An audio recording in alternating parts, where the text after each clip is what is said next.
स्मृतिचित्रे हे आत्मचरित्र कोणी लिहिले आहे?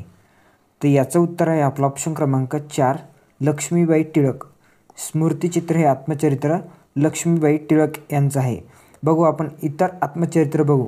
लक्ष्मीबाई टिळक यांचं आपण स्मृतिचित्र तर बघितलंच आहे. शांताबाई कांबळे यांचं आहे माझ्या जन्माची चित्रकथा. गोदावरी परुळेकर यांचं आहे जेव्हा माणूस जागा होतो. मल्लिका अमरशेख यांचं आहे मला उद्ध्वस्त व्हायचंय. माधवी देसाई यांचं आहे नाच ग गुमा. हे देखील खूप इम्पॉर्टंट आहे, TCSने बऱ्याच वेळेस विचारलेलं आहे बघा हे. अनुताई वाघ यांचं आहे कोसबाडच्या टेकडीवरून. आनंदीबाई कर्वे यांचं आत्मचरित्र आहे माझे पुराण. कोणाचं? तर आनंदीबाई कर्वे यांचं. सिंधुताई सपकाळ यांचं आहे बघा मी आदिवासी मी वनवासी. हे देखील महत्त्वाचं आत्मचरित्र आहे.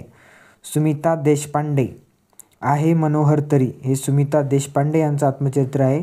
तर आनंदीबाई विजापुरे यांचं आहे अजून चालतोय वाट.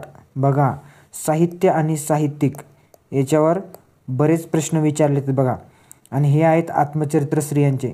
तुम्हाला जर असेच फुल व्हिडिओ बघायचे असेल तर खाली लिंक दिली तिथे बघू शकता, आणि आपल्या चॅनलला सबस्क्राईब करा जेणेकरून अशा व्हिडिओच्या लिंक तुम्हाला भेटत चालतील. चला भेटूया नेक्स्ट लेक्चरमध्ये. धन्यवाद.